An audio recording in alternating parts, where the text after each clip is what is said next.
Bonjour, grâce à ses invités, semaine après semaine, la belle entreprise bâtit son œuvre pour diffuser l'esprit d'entreprendre. Et c'est encore vrai aujourd'hui, puisque nous allons partager le parcours entrepreneurial de deux créatrices d'entreprise, Marie et Charlotte Findelin, qui ont créé l'entreprise Deuze. Bonjour. Bonjour Charlotte, bonjour Marie. Alors pour commencer, est-ce que vous pouvez nous préciser l'activité de Deuze? Deuze, c'est une entreprise qu'on a fondée en juin 2010 avec Marie et Elsa, une amie d'enfance, et nous développons pour les enfants de 0 à 10 ans des articles de déco et des jouets. Alors, que vous avez amené ici, on va peut-être les décrire rapidement pour vraiment rentrer dans l'activité de Deuze. On a commencé l'aventure avec les tapis kits. Ce sont des tapis de jeu en coton bio, une toile résistante qui vont être nomades, peuvent être lavés en machine et accompagner tous les enfants dans leurs aventures. Des créations plus récentes, on a les cartes alphabet qui sont bilingues, fabrication française sur du carton recyclé. Et on a également, pour éveiller les enfants à des sons, des formes et des couleurs différentes, un set de 3 petits maracas qu'on vend depuis quelques mois. Voilà. Alors, qu'est-ce qui vous a conduit à créer cette entreprise ? Alors, depuis de nombreuses années, avec Charlotte, on avait envie de créer quelque chose ensemble. Il y a 2 ans et demi, on est arrivés chacune dans nos parcours professionnels. Donc Charlotte en tant que contrôleur de gestion et moi en tant que designer graphique. On est arrivés dans nos parcours à des moments où on avait envie de changer, d'autres choses. Charlotte avait envie de mettre son énergie plus au profit de sa propre entreprise et puis d'étaler un peu, d'élargir ses champs de compétences. Et moi, j'ai eu un enfant, mon premier enfant, et ça m'a donné aussi envie de mettre ma créativité plus au service de l'univers de l'enfant et aussi de devenir plus indépendante par rapport à mon emploi du temps et la gestion de mes projets. La question classique est certainement sans réponse, mais je vais quand même la poser. Est-ce que c'est simple de créer entre sœurs et encore avec une amie en plus? Alors c'est simple, non, c'est pas du tout simple. Ça peut aider dans des moments des échanges quotidiens où, parce qu'on se connaît très bien, on n'a pas besoin de mettre la forme, on peut se contacter de manière, communiquer plus simplement. Mais après, dans la vie d'une entreprise, il y a des hauts et des bas, et dans les moments de tension ou de gros rush, le fait d'être sœur, ça complique parce qu'il y a toujours une part de vie personnelle qui ne devrait pas rentrer en jeu, mais qui finit toujours par rentrer. Donc voilà. Mais au final, c'est plutôt une bonne chose. Et peut-être le secret, c'est que vous êtes très complémentaires avec oui, puisque Charlotte, elle vient d'une formation commerciale, elle a fait les decks, moi j'ai fait les arts déco, donc nos compétences se complètent bien. La fabrication de vos articles se fait avec des entreprises solidaires en Inde. Donc, en partie. En partie, mais on reviendra sur la fabrication en Inde et en France. La fabrication, entre guillemets, éthique est vraiment tendance. Chez vous, sans langue de bois, évidemment. Est-ce que c'est juste un effet de marketing ou il y a un engagement plus profond? Alors nous, Deuze, on ne met pas en avant vraiment le côté écologique, éco-friendly, comme on dit en international, mais en créant, en imaginant nos produits, en commençant par exemple avec le tapis kid, on a réfléchi à un produit et ensuite on a réfléchi aux matières qu'on allait utiliser et au processus de création, et ça nous est apparu assez évident, surtout pour des créations destinées aux enfants, qu'on allait utiliser des matières sans produits toxiques, des encres sans solvants, des cotons biologiques, et qu'on allait aussi travailler avec des ateliers qui n'emploient pas d'enfants, qui respectent les conditions de travail sociales. Donc c'était de manière très naturelle qu'on a établi des partenariats avec des ateliers éco-responsables et des ateliers qu'on appelle du commerce équitable. Alors, vous l'avez précisé, Charlotte, il y a une partie de la fabrication qui se fait en France, l'autre partie qui se fait en Inde. Le sujet d'actualité d'un point de vue économique, c'est la réindustrialisation du pays. Qu'est-ce qui explique que vous, pour des articles de jeu, la fabrication se fasse en Inde? C'est très simple.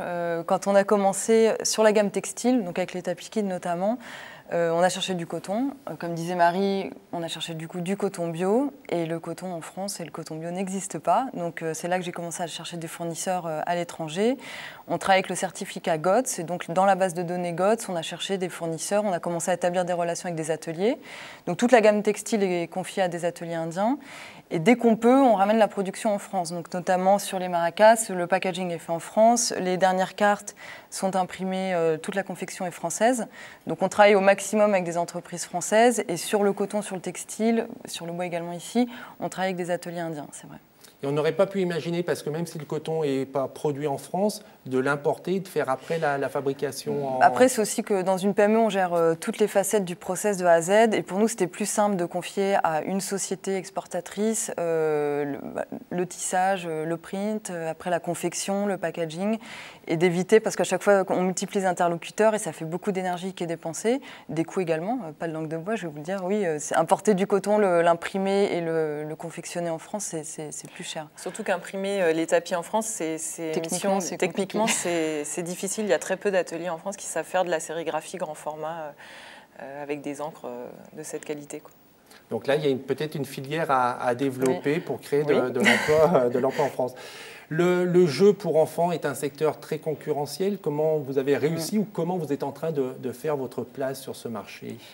Alors au départ, dès qu'on a démarré avec notre première création, donc le Tapis Kid, on s'est fait une place en essayant d'être d'emblée très audacieuse dans notre démarchage, en contactant des points de vente, des concept stores, design enfants assez haut de gamme, et aussi en attaquant, c'est un mot un peu agressif, mais en attaquant le marché français aussi bien que le marché international, et en essayant de communiquer d'une manière très pro. Enfin, on s'est dit, on est une petite, très jeune entreprise, petite entreprise, mais on va s'adresser à ces boutiques comme si on était déjà grande.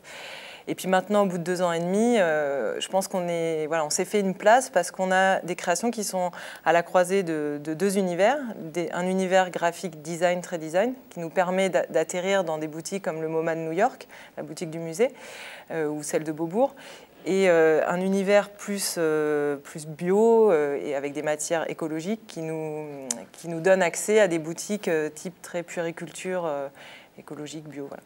Donc ça veut dire qu'on peut être petit par la taille, mais avoir des ambitions hautes, de hautes ambitions, et puis taper dans le luxe et dans le haut de gamme. Et puis être professionnel dans ce qu'on fait. Il faut, après, c'est un service aussi. Je pense que là, on se complète bien avec Marie. On a une vraie offre qui est très créative. Et puis à côté, moi en tout cas en back-office, au niveau de la gestion, de la relation avec nos revendeurs, on essaie d'avoir un service, pas de rupture de stock, des livraisons très rapides. On a des photos de définition qui sont disponibles, donc c'est vrai que ça se passe très bien avec nos boutiques. Le leitmotiv de la belle entreprise, c'est de dire que quand on crée son entreprise, il faut être accompagné. Est-ce que ça a été le cas dans la création de Deuze ? Moi, je suis tout à fait d'accord. Quand on s'est lancé, j'étais en charge de faire l'étude de marché, de compléter, d'élaborer le business plan. Et j'ai été suivie par une boutique de gestion, la DIL, une personne formidable qui nous a... J'avais un peu des doutes sur le fait qu'elle allait nous apporter toutes les réponses. En fait, elle nous a aidé à nous poser les bonnes questions. Et elle nous a orienté un petit peu où trouver les réponses. Et ça a été très formateur. Elle nous suit encore aujourd'hui. Après, nous, on est entourés dans nos réseaux personnels. Donc moi, avec mes camarades de l'EDEC qui sont devenus des experts dans différents domaines de compétences. C'est des personnes que je vais solliciter au quotidien. Ubifrance aussi. Ubifrance qui nous accompagne aussi à l'export, c'est vrai. On vient de gagner le meilleur projet de prospection internationale. Donc c'est qui nous rassurent sur notre démarche et surtout qui nous donnent de très bons conseils tout au long du parcours en fait. Et au-delà de l'accompagnement, il y a beaucoup de concours sur la création et le développement des entreprises. Donc là, les avis des créateurs sont assez partagés entre ceux qui disent qu'on y passe beaucoup de temps sans être sûr de gagner et d'autres qui disent qu'il faut le faire même si on ne gagne pas parce que c'est le moyen de se faire connaître.